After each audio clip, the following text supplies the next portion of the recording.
Ya no podés zafar, el sistema te ha ganado, te sacaron libertad. Sentís que falta el aire, la vida te ha colmado y ahora estás atrapado.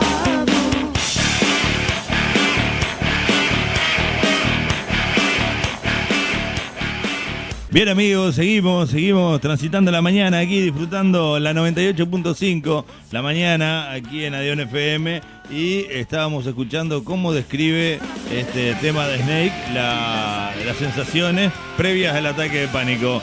Bienvenido Santiago Coitiño, ¿cómo te va? Bienvenido a la mañana. Buen día, muchas gracias. Gran cortina para empezar con el tema. Bien, el ataque de pánico, como dice más o menos ahí la canción, es como una sensación de miedo, ¿no? Es la activación de un miedo de manera brusco, intenso, que genera mucho malestar y aumenta ese miedo de manera exponencial en pocos minutos, ¿no? Uh-huh. El ataque de pánico es bastante prevalente, digamos. Muchas personas lo han tenido a lo largo de su vida. De hecho, se dice que 1 de cada 20 personas ha sufrido un episodio de pánico en algún momento de su vida. Uh-huh. Y bueno, más o menos se trata en cuanto a los síntomas que aparecen. Podemos hablar de, bueno, una sudoración, temblor en el cuerpo, sensación de que justamente ahogo, dificultad para respirar, dolor en el pecho, sensación de náuseas, de mareo, aturdimiento, incluso se puede dar un desmayo, uh-huh, escalofríos, sensación de hormigueo en algunas partes del cuerpo. La sensación de despersonalización también se da mucho, que es esto de que la sensación de que uno no está como en su propio cuerpo, de alguna manera. Uh-huh. Estas son todas las partes físicas. Después vienen la parte más, digamos, psicológicas o cognitivas, que tienen que ver con esto de que ante esas situaciones las personas empiezan a interpretar todos estos síntomas, todas estas sensaciones, como que se están volviendo locos, como que le está dando un infarto, como que se pueden llegar a morir. Ajá. Y en realidad no hay ningún riesgo de muerte, en realidad. Nadie se muere de un ataque de pánico. No hay una respuesta física a esa sensación que viene. O sea, no te está dando un infarto, no te estás para morir, estás lejos de que suceda eso, pero la sensación psicológica es determinante. Claro, la interpretación ante todo eso, si uno de repente, ¿qué pasa? El ataque de pánico también a veces se puede dar de manera brusca, uh-huh, como decía, a veces puede venir dado, hay dos tipos, digamos, de ataque de pánico. Uno que viene dado por el incremento de ansiedad, uh-huh, ¿no? Como hablábamos en las columnas anteriores, de esto de la ansiedad desadaptativa. Ajá. Que en realidad no hay ningún peligro inminente y la ansiedad se activa igual. Bueno, el ataque de pánico eso sería más progresivo, eso viene siendo de forma constante y en aumento. Exactamente, cuando se da, ahí va, cuando la ansiedad viene en aumento, bueno, el ataque de pánico sería el punto máximo de ansiedad, cuando ya hay una falta de, se percibe como una falta de control extrema, de alguna manera. Empiezan todas estas sintomatologías físicas de manera así exponencial en pocos minutos, y claro, la persona ante esas situaciones, si no ha hecho un proceso terapéutico antes, si no lo ha tratado, es entendible de alguna manera que empieza a interpretar todas estas sensaciones como que se va a morir, o como que se va a volver loco, o como que no va a ser la misma persona que antes, o que le está dando un infarto, sí, porque ¿qué pasa? Las palpitaciones, que es uno de los síntomas, empiezan a ir cada vez más rápido, hay un dolor en el tórax, hay hiperventilación, y uno empieza a asociar con eso, con un paro cardíaco, uh-huh, todo el miedo, y todas esas interpretaciones comienzan a aumentar más aún, uh-huh, la sensación de miedo hacia el ataque de pánico. Claro. Entonces es como... Estas cuestiones de acumulación de ansiedad y esta cuestión más progresiva que se va desencadenando en un ataque de pánico, estamos en terreno fértil para eso, ¿no? Con pandemia, con noticias uh-huh, que hasta no sabes si te vas a tomar la decisión correcta, si para tomar la vacuna o no, la desinformación, el ida y vuelta, está bien esto, pero el otro no, tapabocas sí, tapabocas no, los gurises de la escuela sí, pero mirá si no, esa cuestión de contradictoria permanente que viene de la mano de información que no toda es la que o la correcta o es la que está bien ordenada. Entonces por ahí tomás información, la vacuna es buenísima y ahora sí, después de la segunda dosis, los 15 días, ahí empieza a tener protección porque la pandemia viene más complicado y el aumento de casos. Por otro lado, la reacción de una vacuna, en fin, todo ese entrevero de información que anda por allí es terreno fértil para cualquier persona que venga transitando ese proceso de ansiedad. Exactamente, sí, sin duda. Sin duda, todas esas variables que nos han dado la pandemia generan mucho estrés en algunas personas y en personas capaz que más vulnerables a la ansiedad, sí. El hecho de lidiar con un montón de cosas, lidiar, como vos decís, con toda esa información y después lidiar el día a día, como también comentaba recién, en la real, ¿no? El pensar en los gurises, en pensar en los abuelos, en pensar en vos mismo, en pensar en el laburo. El factor de estrés, de alguna manera constante, sí puede llevar a eso también. Claro. De tener que de alguna manera maniobrar con tantas cosas o hacerse cargo de muchas cosas y a veces las herramientas no nos da y puede terminar en un desborde. Claro, que puede por ejemplo, llegar a también alguien puede decir, sí, yo transito todo eso, pero a mí no me da ningún ataque de pánico. No quiere decir que eso te lleve a un ataque de pánico, es que si llegás a la conclusión o al desenlace de ataque de pánico, todo esto anterior es es combustible. Exactamente. Y claramente que hay personas más vulnerables a un ataque de pánico y hay personas que no tanto, como todo, ¿no? Como cualquier sintomatología de cualquier tipo. Hay personas, por ejemplo, los ataques de pánico así más no tan esperados de alguna manera, que a veces surgen porque más allá de la pandemia, que surgen más allá de que no se da este continuo de ansiedad previo, se pueden dar, sí, con personas más vulnerables. Con más vulnerables quiere decir que con personas que tienen tendencia a emociones más negativas o a sentirse, o a tener sentimientos más negativos o a tener sentimientos sí de ansiedad frecuente, pero capaz que en ese momento no sucedió. ¿Me explico? Sí, claramente que como todo hay mayores vulnerabilidades que otras, pero también el ataque de pánico se puede también abordar, mejorar, aprender nuevas herramientas para poder manejarlo de una mejor manera. Claro, a veces usamos el ataque de pánico como un título para algo que no conocemos. No, me dio un ataque de pánico y no sabés y en definitiva no tiene nada que ver con un ataque de pánico. Eso también está bueno plantearlo, porque, a ver, están los Rambo que los soltás en la selva, se cosen el brazo con una aguja y le pueden llover los problemas y no pasa nada. El tipo sale solo, se pone la vincha y sale. Y está el otro que le baja una araña del techo y parece que le dio ¿no? Sí. una cuestión. Tenemos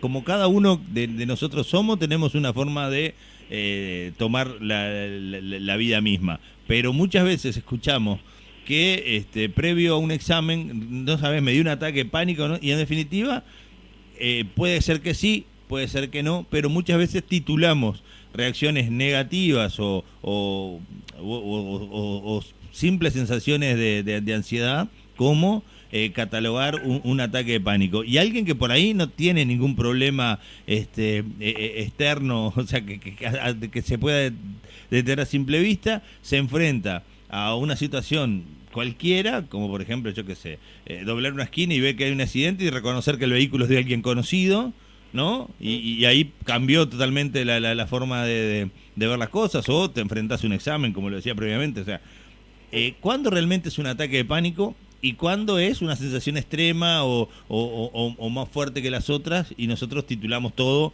lo ponemos nos queda más fácil, que es el ataque de pánico?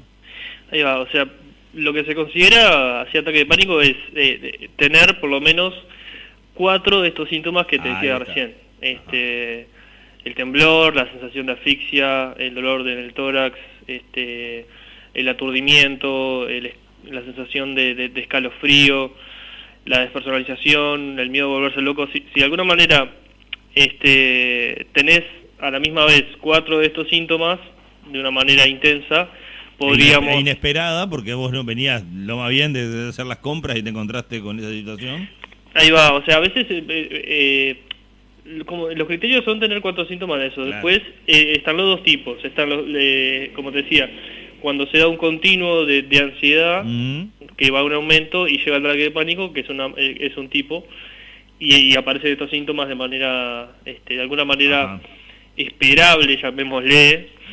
O se puede dar otro tipo que aparece de manera repentina sin mucho fundamento aparente, digamos, de alguna manera, ¿no? Pero los dos son ataques de pánico igual, son dos tipos diferentes, pero los dos se consideran ataque de pánico. Exactamente. Bien. ¿Cómo se puede, no digo atacar porque parece ataque con otro ataque está complicado, pero cómo se puede tratar o cómo se puede uno bajar los decibeles, aunque después puede, hasta hemos visto que de ataque de pánico hasta hay que ir a la emergencia porque las sensaciones fueron tan claras en la sensación que hay que comprobar realmente si no estabas haciendo un infarto exactamente, ¿no? Más allá de la atención médica. Claro, o sea, eso es muy importante lo que decís, porque, claro, ante esas sensaciones, ante ese miedo, ante esas interpretaciones que llevan al ataque de pánico, muchas veces se termina en un hospital. Y ahí la persona entra en emergencia y pensando, ¿no?, que es lo peor, que se va a morir o que está teniendo un infarto. Y en realidad, bueno, se le explica que es un ataque de pánico, se le da un clonazepam, una diazepina y se puede ir a su casa, en el mejor de los casos, con un pase a un psiquiatra, ¿no? O a un psicólogo. Sí. Pero sí, una vez cuando ya de alguna manera uno se concientiza y busca ayuda, hay maneras así de alguna manera tratar el ataque.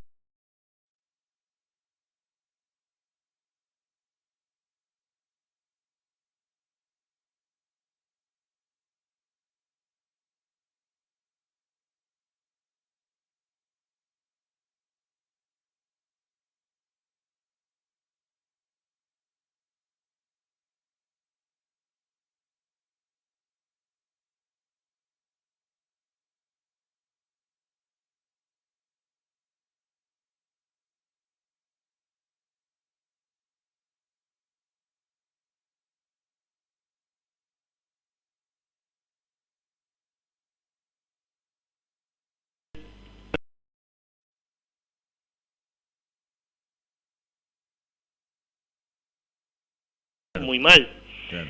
Entonces empieza el círculo de tener miedo al miedo, de alguna manera, el miedo a una nueva crisis.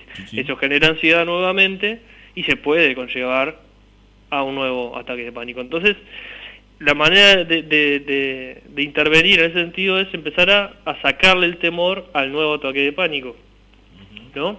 En ese sentido la persona tiene que de alguna manera tener un proceso psicoeducativo acerca de lo que es realmente un ataque de pánico, tener la certeza de que no se va a morir, tener la certeza de que no se va a volver loco, acompañado de ciertas técnicas de relajación en esos momentos, y también técnicas conductuales, el hecho de conductuales y cognitivas, el hecho de sacarle esa interpretación catastrófica, el hecho de poder llegar a cambiar esas interpretaciones en el momento en que las sensaciones físicas aparecen, ya es bastante, por el hecho de que muchas veces las interpretaciones que se le hace a esto, me voy a volver loco, me estoy muriendo, aumentan más el miedo, ¿verdad?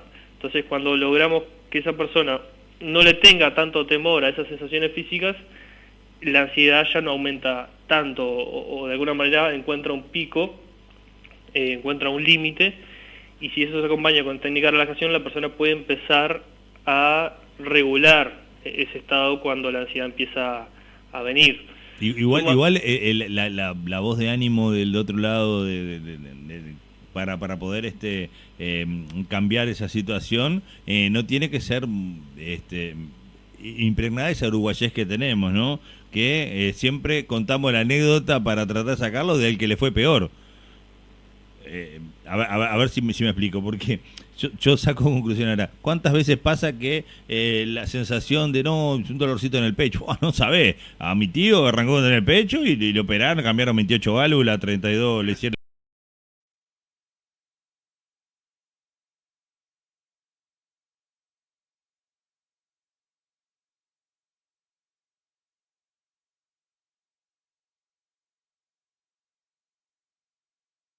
las pasó. O sea, unos cracks somos en ese sentido, ¿eh? Tal cual. Entonces, en ese momento de ánimo, realmente ser muy, yo creo que no nos invada a quienes queremos sacarlo, a esa ansiedad de querer resolver diciendo, no, ¿qué va a ser un dolorcito en el pecho? No hay problema, porque te cortan al medio, después te cosen bien con láser, no quedas divino. A veces cometemos esos errores, es recurrente que cometamos esos errores. Tal cual. Le queremos ir para adelante y lo matamos. Exacto, igual cuando uno está al lado de una persona que tiene un ataque de pánico, la persona no sabe qué le pasa y el que está al lado tampoco. Es como que pueden haber, sí, es como... Y que da lugar también a una mayor crisis, ¿no? Porque si la persona está desesperada, ¿no? Viendo una crisis y uno también se pone nervioso con la situación, todo el ambiente de alguna manera es catastrófico y ahí es cuando el miedo se dispara cada vez más, ¿no? Claro. Entonces sí, en cuanto a qué se puede hacer una persona cuando hay otro teniendo un ataque de pánico, también es importante saberlo, sobre todo si ¿no? La pareja, la familia, los amigos, el hecho de darle espacio, el hecho de acercarse de manera... Yo estoy teniendo un déjà vu, Santiago. Yo no sé si fue que lo hablamos en alguna otra columna de algo similar o del ataque de pánico mismo, que me vino la imagen de ¿dónde está el piloto? Cuando la mujer hace el ataque de pánico y todo le va a dar cachetazo. Creo que es un déjà vu. Y terminan con un bate de béisbol pegándole para ver que reaccione. A veces el cachetazo tampoco es el mejor elemento para tratar de hacerlo venir. Exactamente.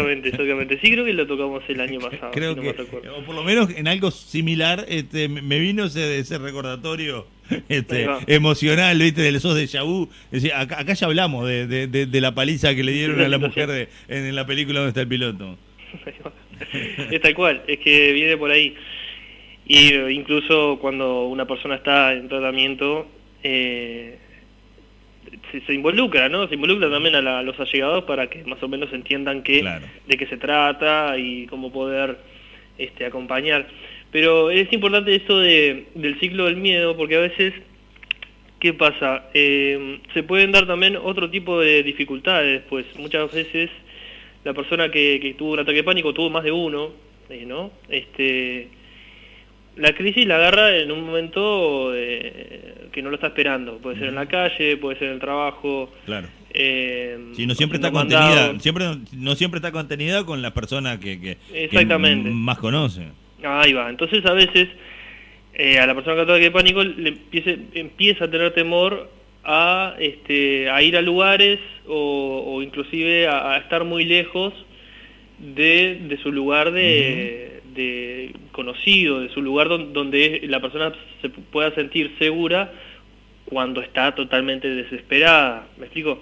Hay personas, este tipo de problemas pueden variar en intensidad. Hay personas que no quieren, que tienen miedo de salir de su casa porque han vivido una crisis que de verdad, o sea, por el hecho hay que meterse en la mente, ¿no? De pensar de que uno verdaderamente se está muriendo, ¿no? Claro, no, es que debe ser muy heavy que tengas esa sensación y que no sepas cómo reaccionar. Claro. Entonces mucha gente puede tener temor, en el caso más extremo de salir de su casa, o a veces tienen cierto temor a estar lejos de su ciudad, o lejos del hospital que conocen, o lejos de su casa. Entonces se le dificulta viajar a otras ciudades, o hacer viajes largos, o andar mucho, hacer viajes muy largos en ómnibus o en auto, donde esa persona percibe que si de nuevo me puede llegar a pasar esto, si estoy lejos va a ser mucho peor porque no tengo herramientas para sentirme más contenida, voy a estar en otro lugar, la persona que está conmigo no va a saber para dónde ir, no va a saber qué hacer, entonces se empieza un poquito a restringir y eso puede llegar a bueno, todo lo que significa, ¿no? A imposibilitar a la persona de un montón de cosas. Y esos cambios sociales que genera, porque no voy a tal lado porque, ¿no? Exacto. Estoy fuera o sea, me puede llegar a dar un ataque de pánico y no saber cómo resolver, agravado por no tener otras herramientas para poder porque, a ver, la persona que sufre los ataques de pánico, ¿es consciente que lo sufre o lo desbordan y llegan, le llegan sin estar consciente? Ahí va, o sea, cuando llega, por las primeras veces sí, lo desborda. Hay la crisis es capaz que la más fuerte, ¿viste? después, ¿qué pasa? Al vivenciar una crisis tan así, tan extrema, después viene el miedo a que pase de nuevo, como te decía, y después se puede decantar en nuevos ataques de pánico, ¿no? Pero la idea del tratamiento, digamos, de abordar esto es justamente cortar un poquito con ese ciclo. Como te decía, que lo primero de todo es otorgar psicoeducación, decir bien claro qué es lo que es, de qué se trata, qué es lo que no es, ¿no? Vivenciar un ataque de pánico, regular un poquito esas interpretaciones, acompañar también con ejercicios de relajación, de respiración, y también obviamente con un tratamiento farmacológico, con diferentes técnicas. También a veces el ataque de pánico viene dado por ciertos factores reales. Por ejemplo, puede venir dado sí por ansiedad, pero también por ciertas fobias. Por ejemplo, si yo tengo fobia a los ascensores y estoy en un día muy complicado y lo que sea, y bueno, y me toca y estar cerca de ese factor que me genera cierta fobia, también se puede decantar un ataque de pánico.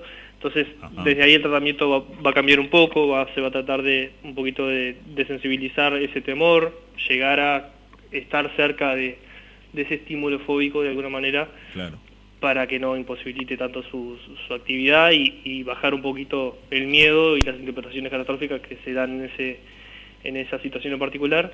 Así que en cuanto al tratamiento, de algunas maneras, en general se puede hablar de tratar de sensibilizar a la persona del miedo. Después, según cada situación, hay un abanico de las maneras de cómo hacerlo, ¿no? Y por dónde llevarlo.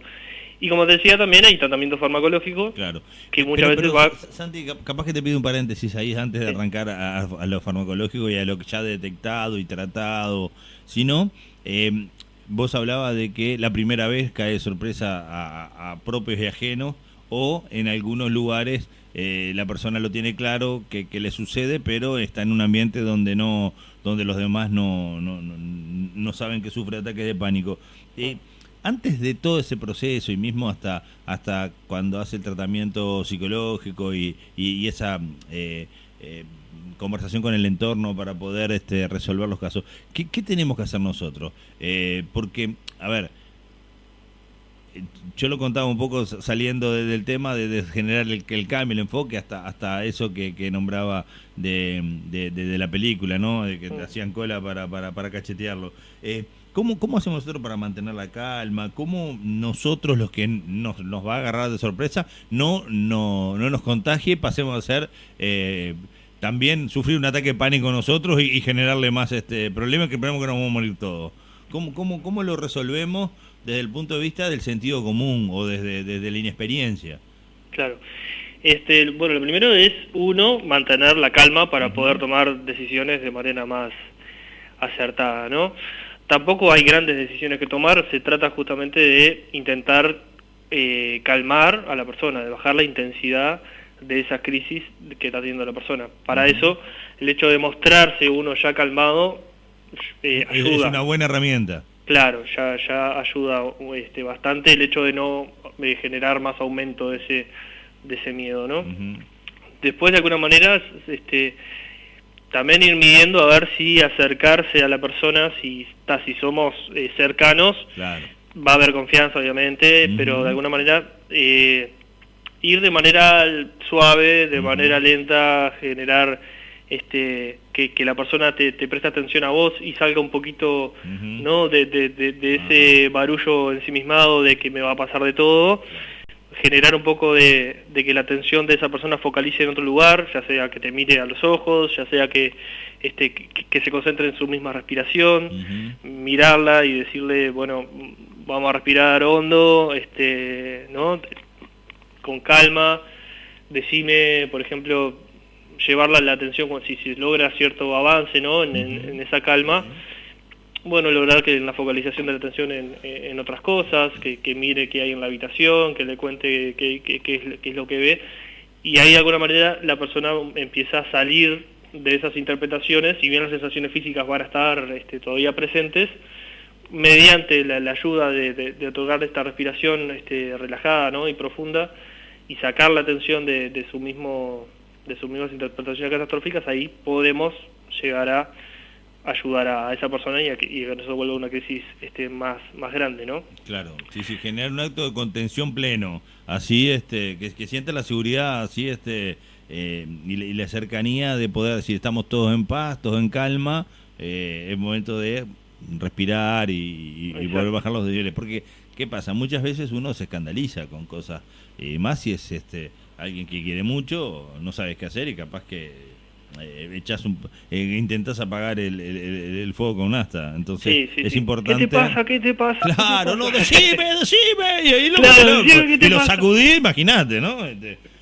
Mirá, yo hace casi 2 años fui a la emergencia por un problema en una pierna, fui con fiebre, me sentía dolor de cabeza, un desastre, llegué pálido, mal, y en un momento del otro lado de la cortina en el boxing me estaban atendiendo y yo trae para hacerle un electro, capaz que está haciendo un infarto. El cagazo que me dio escuchar eso me puso la piel de un color que nunca me había visto. Era un si no lo tenía, lo estaba por tener. No, que casi me lo provocan. O sea, casi les mostré que lo tengo fuertazo al lobo, ¿no? Porque y no tuve pánico, pero sí una sensación de me derretí. O sea, miraba, le mostraba, me acuerdo que estaba mi señora, estaba Silvia conmigo, y le mostraba, miraba si era la luz de los tubos, porque la piel era gris, o sea, perdía hasta el color, pero eso fue cagazo puro, o sea, no, yo me imagino si esa sensación solamente escuchar, después me hizo el electro y dio bien o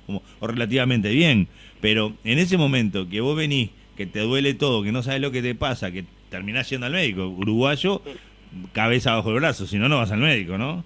Que escuches eso del otro lado, cuando sale el médico, trae el aparato, dice, del electro, que capaz que está haciendo un infarto, ¿de qué? Me imagino que no debe ser. Hay cosas que para dar ánimo no tiene que ser tan extrema, ¿no? Y me imagino una crisis. Decime, contame, dale, claro, que estoy acá, que vamos arriba, Peñarol. No, lo volé loco, ¿no? Sí, y además, sobre todo, claro. Además, la persona no tiene idea de lo que está pasando tampoco, ¿viste? Entonces. No, tal cual. Entonces, desde el otro lado, ¿no? La calma es fundamental. Como te decía, ya el hecho de uno calmarse. Ayuda bastante. O sea, en conclusión, es momento de calma de quien esté pasándolo y los que lo están y los que están conviviendo con él. O sea, exacto, tratar de que sea el ataque de pánico es el pico y de ahí solo para abajo, ninguna cuestión que se eleve más la tensión. Exacto. Sí, tal cual. Y bueno, después también, obviamente, sí, hacer que la persona consulte, vaya. ¿no? Y ahí volvemos a lo farmacológico o a lo del tratamiento que vos estabas hablando y yo te interrumpí. Sí, ahí va. A veces lo farmacológico muchas veces tiene que ir acompañado de la parte más, como te decía, cognitiva, ¿no? Uh-huh. Del hecho de cómo se vivencia y se interpreta eso. Y también la parte física. Entonces tenemos la parte cognitiva de los pensamientos e interpretaciones, la parte física en cuanto a la relajación. Porque ¿qué pasa? La ansiedad, los ataques pánicos, vivir este tipo de crisis, el cuerpo también y la mente generan como cierto acostumbramiento, cierta como memoria, uh-huh, cierta cosa de que cuando ya lo viví y aparece cierto estímulo, cierto desencadenante, el cuerpo ya se activa como más rápidamente y lleva a eso. Entonces eso también lleva un proceso de sacar la sensibilidad tanto del cuerpo como de la mente a ese tipo de estímulos, y el hecho también de generar esta desensibilización, el cuerpo también de alguna manera se va acostumbrando de alguna manera, ¿no? Entonces, nos encanta usar palabras difíciles, mirá, la otra vez también tuvimos un enredo bárbaro y está bueno también entender que existen y que podemos con ella. Vamos a tener que buscar una técnica de cambiar. Claro, palabras por todo ser más sencillo. Ahí va, exactamente. La otra vez estábamos, creo que fue una columna con el profe Mazzoni, y quise decir criminalización, que ahora la digo en sílaba porque no me sale ni a palo, ¿no? De tal cosa, y fue un desastre. No metimos una ausencia de sílabas imponente. Santi, Hay algo que tiene que ver con la ansiedad y obviamente no es con el ataque de pánico, pero que me hizo acuerdo y a veces pasa, por ejemplo, con los niños, cómo controlar la ansiedad en los gurises, porque yo me acuerdo, por ejemplo, de situaciones donde los gurises hasta hacían fiebre esperando tal cosa, ¿no?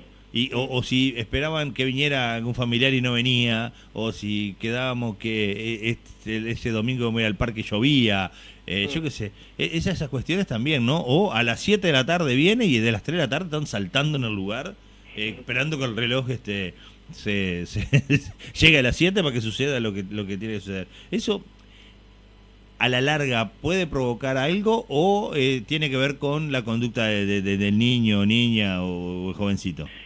Y según cómo se afronte, o sea, los niños son como nuevos en el mundo, ¿no? Básicamente. Claro. Uh-huh. Entonces todo lo que vivencian, muchas de sus experiencias son como novedosas, tanto consigo mismos, cuando se sienten frustrados, cuando se sienten ansiedad, cuando se sienten tristes.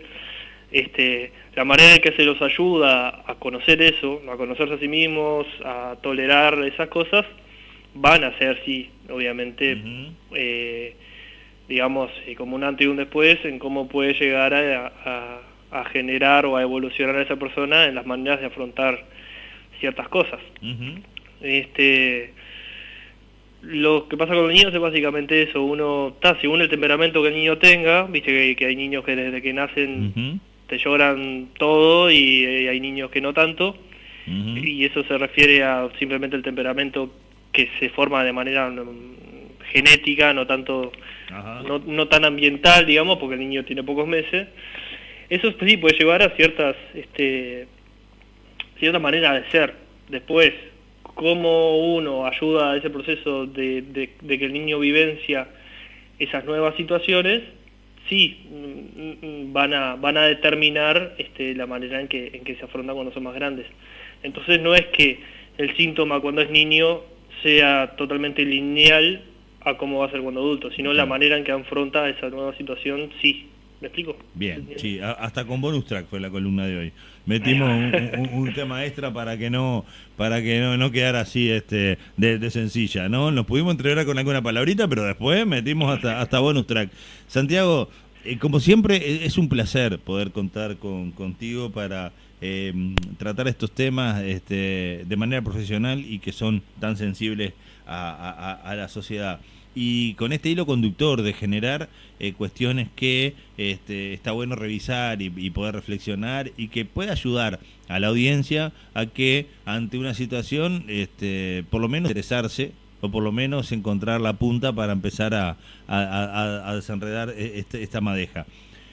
Es un placer para nosotros tenerte a vos como psicólogo columnista del programa y está bueno que ante cuestiones como por ejemplo cambiar el día tenga que ver con seguir formándose, seguir tomando clases y por eso el cambio. Y está bueno saber que hay un pibe con mucho interés de ser un gran profesional y por eso nosotros movemos lo que haya que mover para tener la columna el día que vos puedas. La semana que viene te esperamos sobre las 10 de la mañana, que es más o menos donde va a quedar este ciclo instalado, pero siempre con la flexibilidad de que si es por estudio, si es por seguir formándose y seguir aportando el día que quieras y a la hora que sea. Eso, así que no va a haber problema, siempre va a haber un espacio para seguir conversando, así que te esperamos el próximo lunes, Santi.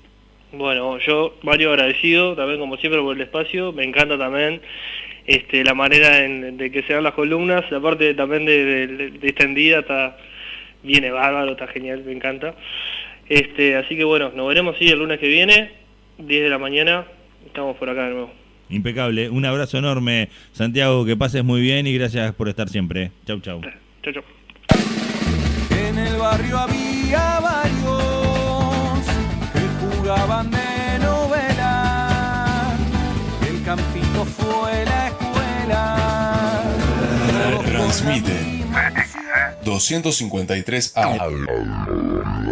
Adeón FM 98.5